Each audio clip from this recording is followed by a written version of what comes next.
Pai Santo que habitas nos altos céus, toda honra e glória ao teu nome. Nos encontramos em tua presença mais uma vez, e como é bom, Senhor, permanecer na tua presença. Nós te rendemos graças, porque na parte da manhã nós tivemos maravilhas, nós ouvimos coisas tremendas, que somente o teu amor e o poder que vem dos altos céus, a tua misericórdia podem fazer. E nós te rendemos graças porque o Senhor tem demonstrado esse poder maravilhoso, essa misericórdia através do Espírito Santo no nosso meio, no meio das pessoas, no meio dos teus filhos que te servem. O Senhor tem feito maravilhas, coisas tremendas, coisas que nós jamais, quem sabe, imaginaríamos presenciar. E são muitas coisas repetidas e cada vez mais tremendas uma do que a outra. Louvado seja o teu nome por causa disso e por tudo quanto tens feito. Nos abençoe, ainda que continuamos em tua presença. Iremos meditar em tua palavra e nós te suplicamos que esta palavra fale aos nossos corações, nos apresentando a urgência do tempo em que nós vivemos. Nós não teremos outro tempo. Nós não teremos mais tantas oportunidades. Nós precisamos aproveitar o agora. Por isso, nos ajude. Fale aquilo que nós precisamos ouvir e não aquilo que nós queremos ouvir. Porque aquilo que nós precisamos ouvir é o que nos leva para a vida eterna. Às vezes pode ser sofrido, doloroso ouvir, mas é o remédio que nós precisamos ter para a nossa alma ser curada. Aquilo que nós queremos ouvir não é aquilo que nos faz bem, na grande maioria das vezes, não é aquilo que nos satisfaz. Por isso que a tua palavra venha como antídoto, venha como o remédio verdadeiro para a nossa alma, para que nós sejamos fortalecidos por esta palavra, agora e sempre, em nome de Jesus. Amém. Amém.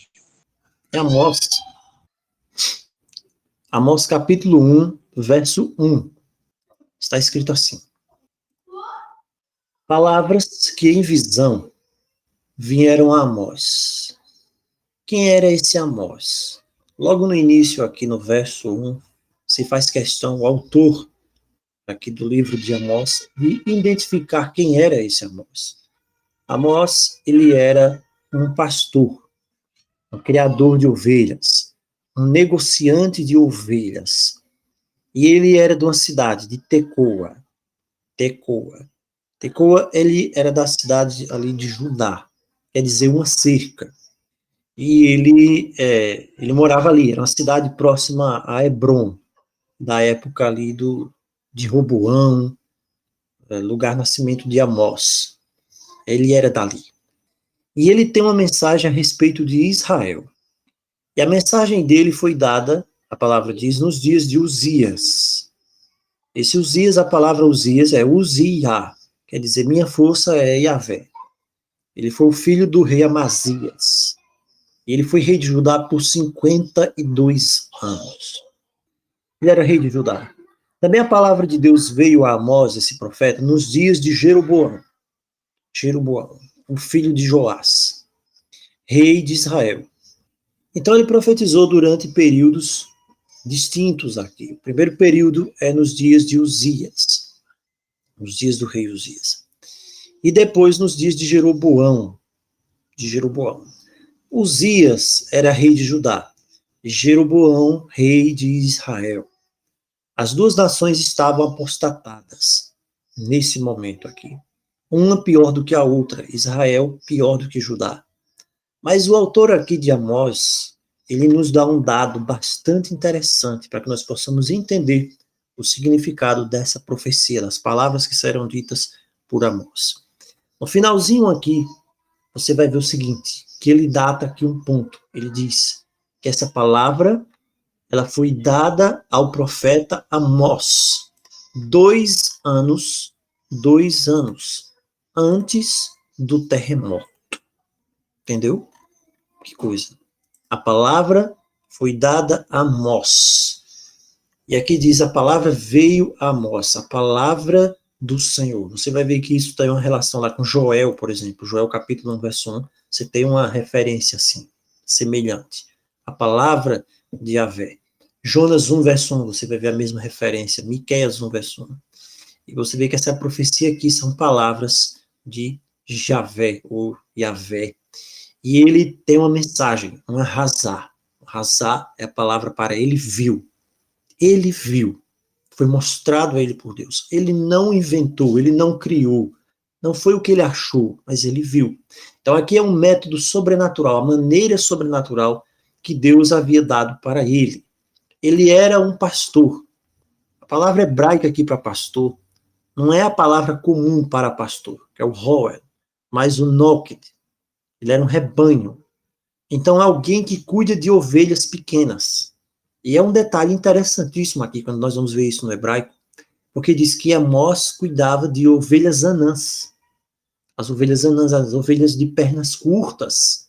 E isso, a gente começa a entender uma certa expressão árabe, que dizia assim, você é mais vil que um nakad. O que era um nakad? Tem uma raça de ovelha valiosa, por sua lã boa. A lã boa abundante. E você tem um noked, que você vai encontrar essa mesma palavrinha lá em 2 Reis 3. 2 Reis 3, 4. Quando fala lá de um rei de Moabe, chamado Mesa. E a palavra para ele também era que ele era criador de gado. Criador de gado. Então, a interpretação dos judeus tradicional é que o Amós, ele podia ser um rico criador de ovelhas. Rico criador de ovelhas. Mas que ele, então, abandona os benefícios que ele poderia ter como criador de ovelhas, e se submete a afligir-se ao anunciar a mensagem de Deus, condenando os pecados de Israel. Só que, às vezes, não é dessa forma. Você vê que o local onde ele morava, a Tecoa, era uma vila, e essa vila ficava ali a quase 10 quilômetros de Belém, do Bethlehem, que é a casa do pão, que é onde o Senhor Jesus nasceu. E ficava a quase 20 quilômetros de distância de Jerusalém. E era um local muito rochoso e tinha muitas pastagens. Então, todo esse fundo aqui histórico é interessante para que nós possamos entender por que Deus escolhe esse homem, Amós, para trazer essa mensagem. E ele dá esta mensagem. E aqui diz, 2 anos antes do terremoto. 2 anos antes do terremoto. O terremoto aqui, ele é determinante, ele é usado para demarcar um antes e um depois. 2 anos antes do terremoto. Você tem de ter um terremoto aqui realmente colossal. Um terremoto fora do comum, para que esse terremoto seja mencionado. Por quê? Porque naquela época, na região de Judá, na região em que Amós está, não era comum ter terremotos ali. Não é comum. Então é por isso que o escritor aqui faz menção do terremoto. Quem também faz menção desse terremoto na escritura é Zacarias. O profeta Zacarias, ele também faz menção deste terremoto. Então você tem aqui algo realmente extraordinário, algo inesperado, algo que as pessoas não estavam dando conta de acontecer, mas aconteceu. E quando esse terremoto acontece, ele chama a atenção das pessoas, tanto que eles começam a demarcar aqui, até na própria visão dada a Amós, que essa visão, os juízos de Deus, a advertência de Deus aconteceu 2 anos antes do terremoto. O terremoto foi um juízo de Deus, que estava anunciando outro juízo mais terrível ainda que iria acontecer com Israel. 2 anos antes do terremoto, houve uma mensagem. 2 anos após a mensagem, houve um terremoto. Após o terremoto, veio o juízo. Então, isso é muito importante para que a gente possa entender todo esse contexto aqui do que estava acontecendo. Ele, o profeta também, o profeta Amós, ele foi contemporâneo dos profetas Jonas e Oséias também. Então, você tem Amós pregando a palavra ali, de Judá para Israel, 2 nações que estão andando contrárias à vontade de Deus. Você tem o outro profeta Jonas, que está fugindo da vontade de Deus, mas ele prega uma mensagem para fora, de arrependimento para fora. E você tem o outro profeta, o profeta Oséias. Então você tem 3 profetas aqui que vivem no mesmo tempo, mas cada um deles está dando uma mensagem específica, para um público específico. que na verdade é apenas uma mensagem de salvação, mas que Deus envia para as diferentes formas de pessoas. É muito bom que a gente entenda isso. Deus está preocupado em salvar aquele que está dentro e também aquele que está fora. Aquele seu amigo, aquele seu vizinho, aquele seu parente que você não viu há muito tempo. Aquela pessoa que vive lá fora, que você não sabe onde está mais, que você viu quando era criança. Como será que está a vida dele? Essas pessoas aqui são representadas por Nínive. E Deus tem pessoas hoje como Jonas, que Deus está enviando para ir dar a mensagem de salvação para essas pessoas. Só que a mensagem que algumas pessoas ouvirão será aquilo que Jonas disse para Nínive: 40 dias e Nínive será subvertida. Ou seja, uma mensagem de mudança imediata, de arrependimento imediato. Mas essa mensagem precisa ser dada. Nós não vamos ter mais tempo de passar. Nossa, vocês acham que nós vamos ter tempo ainda de passar mais um ano aqui no Telegram, abrindo a palavra de Deus quase todas as noites, como nós vimos abrindo a palavra de Deus aqui com os irmãos?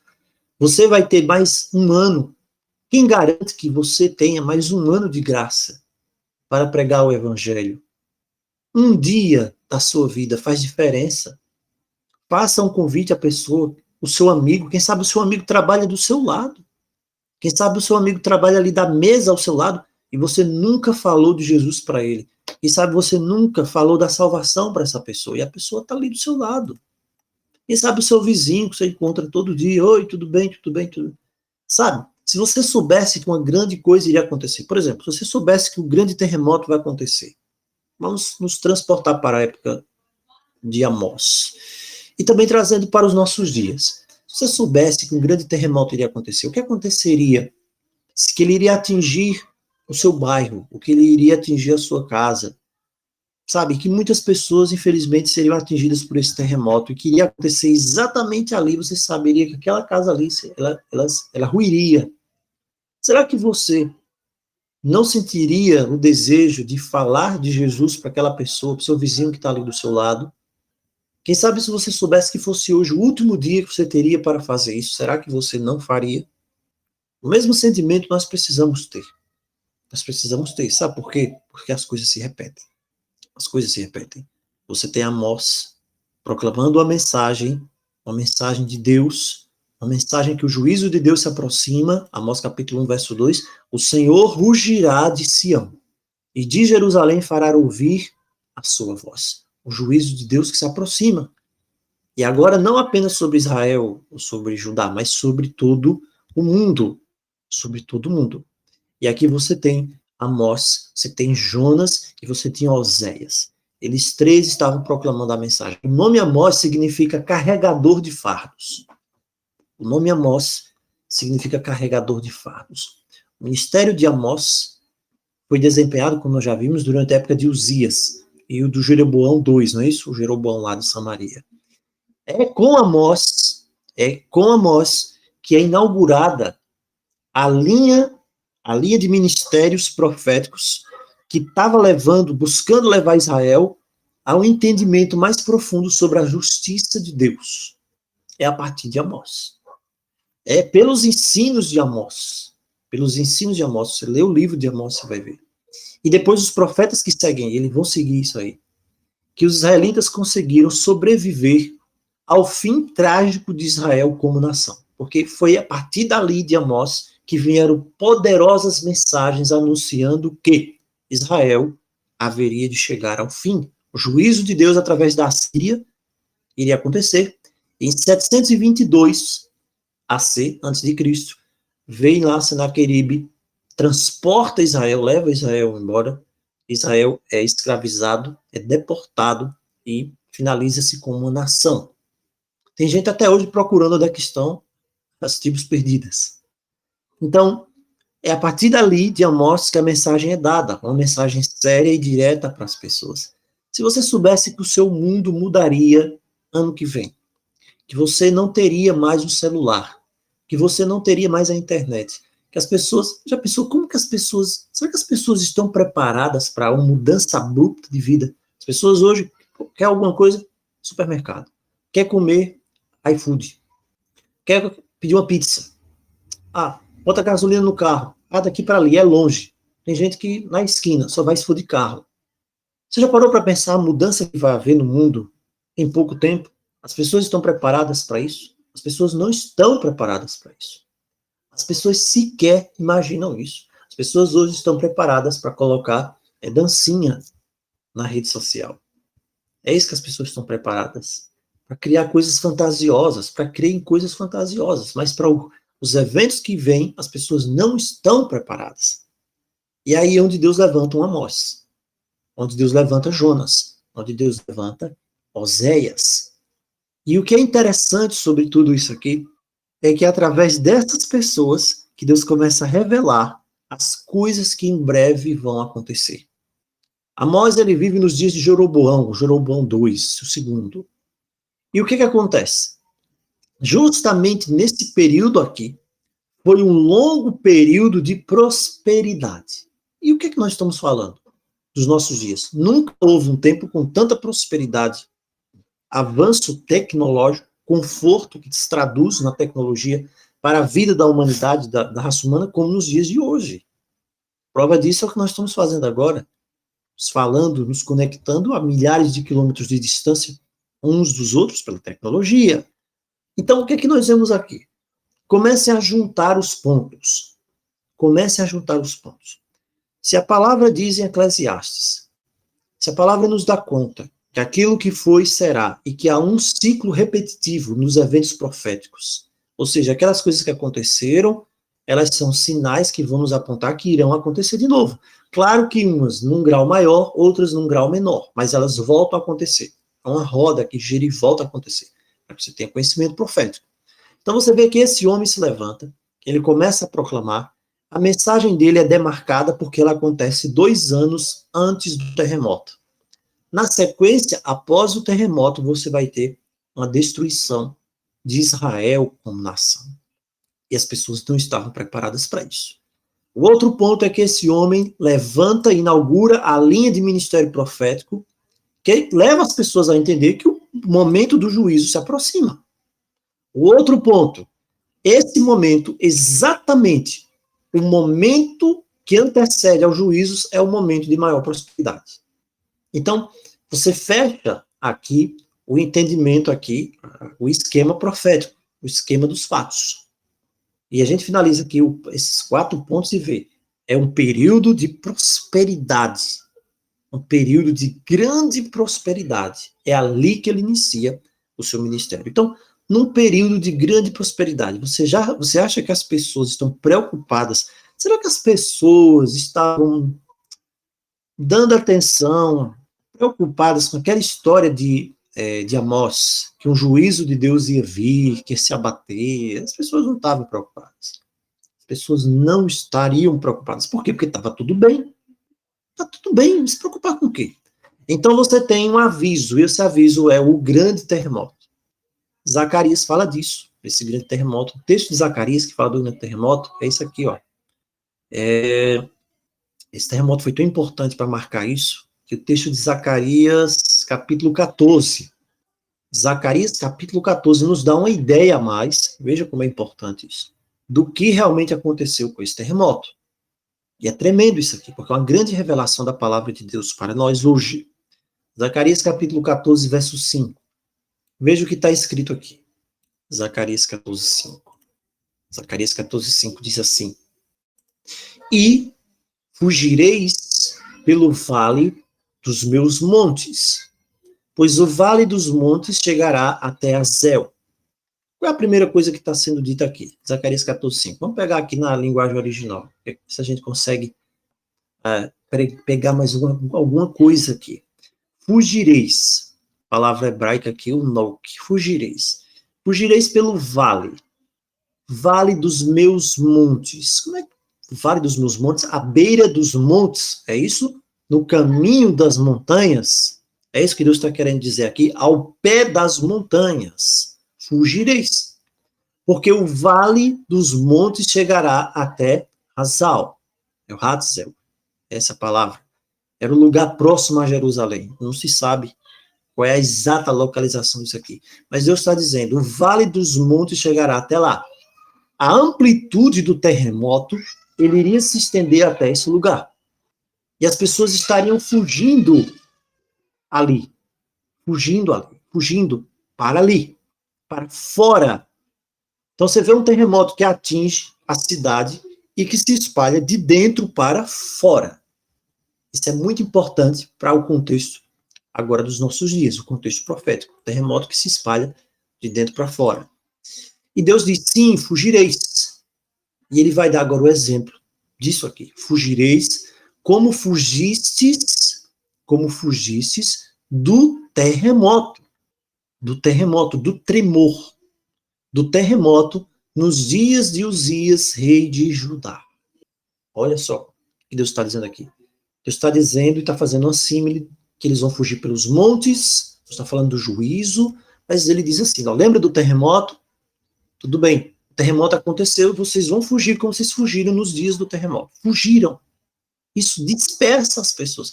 Geralmente, quando acontece um terremoto, as pessoas, elas não têm muito tempo para fugir. Não é verdade? O terremoto acontece, ele treme ali e as pessoas, quem está no lugar, ela vai ficar naquele lugar, ou não sei, se estiver em campo aberto, procurar. E é isso que Deus está dando a entender aqui, você vai fugir. Quem está em cidade, como é que ele vai fugir? Principalmente nas cidades de hoje. Mas Deus diz, vocês vão fugir do terremoto. Na sequência, virá o Senhor, meu Deus, e todos os santos com ele. Aqui, Zacarias já traz a parúzia. Ele já está se referindo aqui agora à segunda vinda de Cristo. Então, esse terremoto, que está falando aqui em Zacarias 14, é muito importante para delimitar para a gente agora o fim dos tempos. É muito importante, porque ele delimita esse fim dos tempos. Porque é com esse terremoto que inaugura o fim dos tempos. Então virá, na sequência se abre o processo, para que seja então manifestado o Senhor e todos os santos. Essa é uma palavra aqui, todos os santos com ele, que lembra um pouco aquele texto de Tessalonicenses, que alguns usam para falar de arrebatamento secreto. E não é, a gente vê aqui claramente, ó, Zacarias 14:5. Vem o Senhor, meu Deus, e todos os santos com ele, os anjos com ele. Daniel deixa isso bem claro. Então, esse terremoto delimita um grande evento, que esse grande evento, então, dá o início, dá um pontapé inicial para os eventos do fim. Olha que coisa aqui nós encontramos. E isso ocorre, se nós temos um processo que se repete, isso ocorre nos dias de grande prosperidade. Não é verdade? Nos dias de grande prosperidade. Exemplo, houve a pandemia, e o que é que o comércio fez com a pandemia? Fechou muita coisa e tal. Mas para o e-commerce, para as lojas online, nunca houve um ano tão fantástico em termos de compra e venda do que o ano de 2020. Você pode pesquisar que você vai ver isso. É uma grande prosperidade. As pessoas compraram muito aqui. Então você começa a ver certos paralelos aqui. Certos paralelos. Né? Agora, Amós, ele diz o seguinte, né? Ele não é profeta. Amós diz que ele não é profeta. Ele diz, eu não sou profeta. Não, eu não sou profeta, não sou discípulo de profeta. Amós não era um pregador profissional. Quem são os pregadores profissionais hoje? Aquela pessoa que diz, não, eu sou profeta. Eu sou pregador, eu sou pastor, eu sou bispo. Do tradicionalismo religioso. É aquela pessoa do sistema. Aquela pessoa que é do sistema. Amós não era do sistema.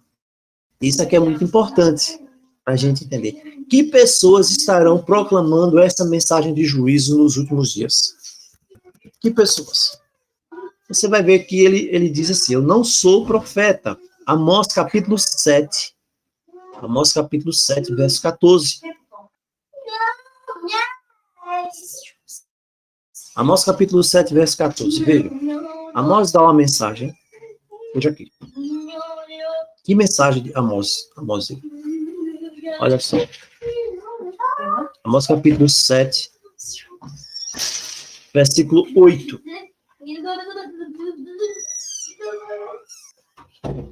Amós capítulo 7, verso 8. O Senhor me disse.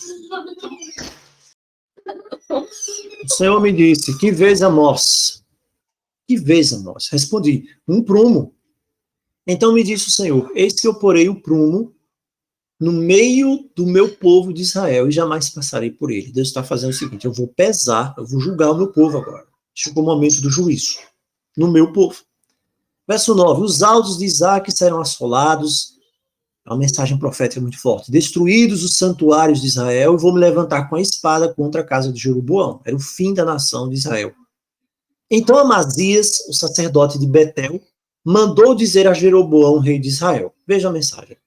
O sacerdote de Betel. O que ele era? Sacerdote de Betel, do sistema falso de adoração que foi instituído por Jeroboão.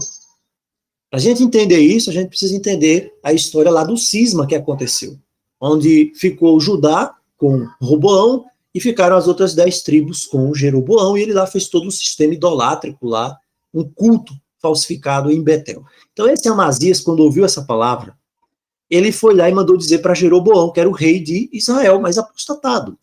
E ele diz assim, olha, Amós está conspirando contra você. No meio da casa de Israel, e a terra não pode sofrer todas as suas palavras. Ele está falando besteira demais. Você tem de fazer alguma coisa. Quer dizer, a terra não pode sofrer, tem de mandar matá-lo. Era exatamente isso que ele mandou dizer para o rei. A terra não pode sofrer. Não dá para aguentar mais alguém falando isso, rei. Isso é uma coisa tremenda. Além de ser um sacerdote idólatra, ele era um puxa-saco do rei. Claro. E ele diz que a terra não pode sofrer. O que acontece aqui? Porque o Amós está dizendo assim, rei. Jeroboão morrerá à espada. Assim diz Amós. Interessante. Não é Amós quem estava dizendo. Deus estava dizendo através de Amós. Jeroboão morrerá à espada. E Israel certamente será levado para fora da sua terra em cativeiro. Então é uma mensagem muito forte aqui, de juízo de Deus. Então as pessoas não querem aceitar, eles não queriam aceitar o juízo de Deus. Também eles não queriam mudar. Aí o Amazias vai e diz para o Amós assim também. Olha, vai embora, vidente, que é profeta, né? Foge para a terra de Judá e ali come o teu pão e ali profetiza. Ou seja, nós não queremos sua mensagem aqui. Será que as pessoas hoje querem ouvir a palavra de Deus? As pessoas hoje estão dispostas a ouvir uma mensagem de repreensão de Deus que vá contra aquilo que elas acreditam? Não. As pessoas só querem ouvir falar de paz e segurança. As pessoas só querem ouvir a mensagem que você vai prosperar hoje, amanhã vai prosperar mais, amanhã vai prosperar mais e vai tudo ficar bem. E Deus lhe ama, Jesus te ama, Jesus te quer e vai estar tudo bem. É essa a mensagem que as pessoas querem ouvir. Quando se vem pregar uma mensagem como Amós prega, e veja que Amós foi o profeta que inaugura essas mensagens. As pessoas não querem ouvir. Primeiro ponto, vão querer matar, vai dizer para o rei, mata esse cara porque ele está falando demais, ou então dizer, vai embora, porque ninguém quer ouvir o que você quer dizer, vai profetizar para lá. Aqui não. Não quer mudar o status quo, não quer mudar a situação. Vai, em Betel não, versículo 13. Mas em Betel, de agora por diante, você não vai mais profetizar.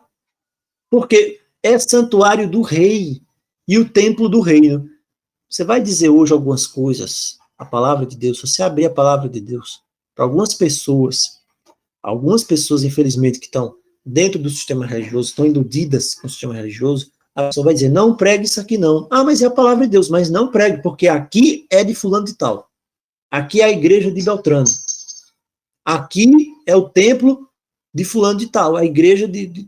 Então você não vai falar isso, as pessoas estão dispostas a seguir aquilo que o rei lá da igreja dela está dizendo, do que o que a palavra de Deus está falando. Agora veja a resposta de Amós. Respondeu Amós e disse a Amazias. Amós disse, eu não sou profeta. Ele chamou Amós de profeta. Quando ele diz, vai vidente, ele está dizendo, vai embora, profeta. Você é um profeta. E Amós diz, eu não sou profeta. Eu não sou discípulo de profeta. Nunca fui para a escola dos profetas, havia uma escola de profetas na época. Mas eu sou um boiadeiro. Boieiro quer dizer isso. Eu sou um boiadeiro, eu sou um vaqueiro. Um vaqueiro e um colhedor de sicômoros. Quem era Amós? Amós era um vaqueiro, um profeta vaqueiro era Amós. E Deus foi e tirou ele e disse, vai lá e dá a mensagem. Olha como é que Deus faz. Mas o Senhor me tirou, verso 15, após o gado, que coisa, né? É o gado aqui, a palavra, é justamente aqui, está traduzido por gado, mas é o gado miúdo aqui. O sol, a palavra uol aqui. E o sentido é o gado miúdo, a ovelha, o ovino, o caprino, a ovelha não, como a gente falou. Deus diz, olha, você vai e profetiza ao meu povo Israel. Então, a quem que Deus, nos últimos dias, tem confiado esta mensagem? para pessoas que não fazem parte do sistema religioso estabelecido. Você não vai ouvir essa mensagem de quem está lá dentro do sistema religioso estabelecido. Você não vai ouvir. Você vai ouvir a mensagem proclamada de pessoas que Deus tem chamado dos lugares mais, que sei lá, que você não imagina, que você não pensa que Deus vai chamar, e Deus está chamando. Ah, um sapateiro, Deus vai usar o sapateiro. Ah, um vaqueiro, que nem Amós, Deus vai e chama o vaqueiro. Pronto, acabou. Deus vai chamar a pessoa mais simples, para proclamar a mensagem mais poderosa. Porque as pessoas não estão dispostas a ouvir essa mensagem. E as pessoas do sistema religioso não vão proclamar essa mensagem. Mas é essa mensagem justamente que tenta levar as pessoas a preparar para os grandes eventos que estão diante delas. Veja, Amós profetizou 2 anos antes do terremoto. E esse terremoto é tão forte que a gente vê Deus dizendo, vocês vão fugir, como fugiram na época do terremoto. Então foi algo que marcou. Na sequência, após esse terremoto, veio a destruição de Israel. Se as coisas se repetem, nós estamos hoje chegando em um ponto que, veja, grande prosperidade, nós já vimos. Se ele proclamou a mensagem na época de Jeroboão II, o Jeroboão II aqui, então era um tempo de grande prosperidade. Antes do juízo de Deus, as pessoas estavam vivendo uma grande prosperidade. É o nosso tempo agora. Uma grande prosperidade. E vem uma mensagem. As pessoas não estão dispostas a ouvir a mensagem. As pessoas fazem como o tal do Amazias. Diz, olha, não prega isso aqui não, rapaz. Espera aí. Vem causar uma confusão aqui. Tá tudo bem, todo mundo tranquilo. Tu vem com essa tua história que vai vir, que Deus vai matar o rei e tal. Para que essa história? Não, não faz isso não. Vai para lá. Então você vê que todos os padrões se repetem. Agora nos nossos dias. Mas nem todo mundo está ligando para isso. As pessoas não estão ligando para isso a mínima. São poucos que estão dando a mínima, da mínima para essas coisas. Aí então Deus precisa fazer com que aconteça um grande terremoto. Se não estou entendendo aqui a lógica, como é que funciona, a mensagem vem, proclama a mensagem, ninguém aceita, é um tempo de grande prosperidade, o reinado de Jeroboão II, na época de Uzias, as pessoas não estão preocupadas, então Deus dá um despertar. Qual é o despertar final? Antes do evento do juízo que recairia sobre Israel, em 722, quando eles são levados cativos. O grande terremoto. Esse é o grande terremoto que acontece. E é esse evento aqui que a palavra nos apresenta, que acontece e que Amós adverte. E Amós diz, eu não sou profeta. Não sou profeta, eu sou um boiadeiro. Eu estou catando aí o sicômoro, não é isso? A comida dos pobres, porque o sicômoro era a comida dos pobres na época. O pai dele não era profeta, nada disso. Mas a mensagem dele é essa. A mensagem, você tem de zelar.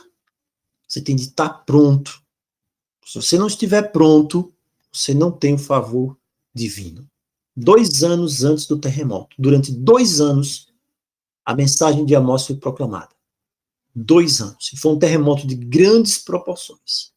Grandes proporções. Como nós vimos, 200 anos depois, Zacarias ainda faz menção desse terremoto. Zacarias 14, 5, dizendo que foi uma grande calamidade, uma enorme calamidade. Irmãos, a palavra vem para nos advertir. A palavra vem para nos apresentar o tempo que nós estamos vivendo e como essas coisas elas voltam a repetir-se ao ser repetidas. Quando ele vai para Betel, a mensagem dele é: arrependam-se. Arrependam-se ou pereçam. Arrependam-se ou pereçam. Não há outra opção. Ou arrepende-se ou pereçam. Você sabe qual é a mensagem mais difícil? A mensagem mais difícil de se proclamar para as pessoas não é Apocalipse. A mensagem mais dura de se proclamar para as pessoas, a que causa mais reação, não é proclamar 3 mensagens angélicas, 7 pragas, 7 trombetas, lago de fogo, não. A mensagem que fez com que as pessoas perdessem a cabeça, literalmente, foi arrepender-se. É essa. Por que João Batista perdeu a cabeça? Porque ele disse para o irmão dele, você está pecando.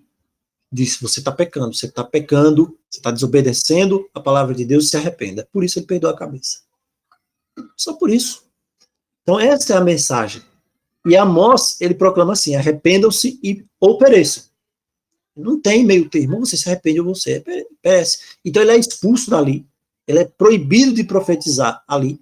E você tem os ninivitas, que Jonas vai lá e prega a mesma coisa. Lembra que nós falamos de Jonas? E Jonas vai para Nínive, e ele chega lá e diz, olha, 40 dias e Nínive é subvertida. A pergunta é, se você diz essa mensagem hoje, as pessoas estão agindo, os de fora, eles agem, alguns vão agir, alguns como Nínive, como ninivitas, vão aceitar e vão crer, e aqueles que dizem povo de Deus, que são de dentro, não creem. E aí Amós volta para a casa dele, e ele escreve a mensagem. E ele entrega aquela mensagem lá para o rei, para o Jeroboão, e ele começa então a disseminar aquela mensagem, que um juízo iminente de Deus está vindo contra Israel. Agora, qual é o sinal do juízo? O terremoto. O grande terremoto. E não só para Israel, mas para todas as nações que estão ao redor. Todas. Então a mensagem é, o juízo chegou. O juízo chegou. Se a gente for dividir o livro de Amós aqui, nós temos 3 partes. E a gente vai finalizar agora. Você tem a primeira, que é Amós 1 até o 2, onde ele está dando a mensagem ali àquelas nações, 7 nações que estão ali ao redor. E ele está dizendo, olha, a condenação vai resultar na destruição de vocês, se vocês não se arrependerem. Depois tem a segunda parte de Amós, né, que é de Amós 3 até o Amós 6, onde ele tem 3 mensagens ali muito diretas, quando ele diz, ouvi esta palavra. E Deus agora essa mensagem para Israel, eu escolhi vocês. Vocês são privilegiados, por vocês precisam ouvir a palavra. E ele começa a dizer, o cativeiro vai acontecer. E ele dá uma mensagem para os desonestos, para os corruptos, para os juízes, olha, para os advogados oportunistas, para os sacerdotes, para os profetas, é uma mensagem geral, para os prevaricadores. E depois tem a terceira mensagem, onde ele vai listar todas as abominações e chama o povo para o arrependimento. E ele diz, Amós 6, né? Amós 6, verso 1. Ai dos que repousam em Sião. Por quê? Porque a ruína estava prestes a se abater. O que é repousar? É você estar cansado e simplesmente dizer, vou descansar? Não, repousar é ficar simplesmente ali despreocupado com qualquer coisa, você não se preocupa com nada. Qual é a situação do mundo hoje? As pessoas não se preocupam absolutamente, não estão se preocupando com nada também. As pessoas não querem ouvir. Agora, quando Deus percebeu que durante 2 anos a mensagem foi proclamada, não houve correspondência. As pessoas viraram as costas. Ah, esse doido está falando. Esse está maluco. Vai pregar lá fora. Tá tudo bem. É um tempo de prosperidade aqui. Por que eu vou com essa história de arrepender e tal? Não ouviu por bem? Então veio o grande terremoto. E mesmo o grande terremoto não foi suficiente ainda para mudar o coração daquelas pessoas. Porque senão eles não teriam recebido o juízo lá e Israel teria sido destruída.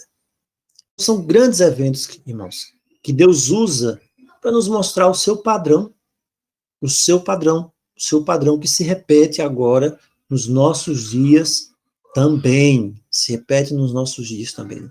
Então, que Deus nos abençoe para que nós possamos estar prontos a aprender as lições que a palavra nos mostra, porque todas essas lições dos profetas, elas, veja só, você acha que tudo que os profetas escreveram, que está lá, se cumpriu? Não, não se cumpriu. Daquilo que os profetas escreveram, se cumpriu 30%. 30% por aí. Os outros 70% do que está escrito nos profetas, eles estão para se cumprir agora, nos nossos dias, e da agora por diante. Então, que Deus nos abençoe e nos fortaleça para que nós possamos ter uma experiência apurada com Deus, dia após dia. Uma experiência em que nós possamos olhar nas entrelinhas e ver a palavra de Deus se cumprindo agora, e que nós possamos estar preparados e ouvir a voz do Senhor. Em nome de Jesus.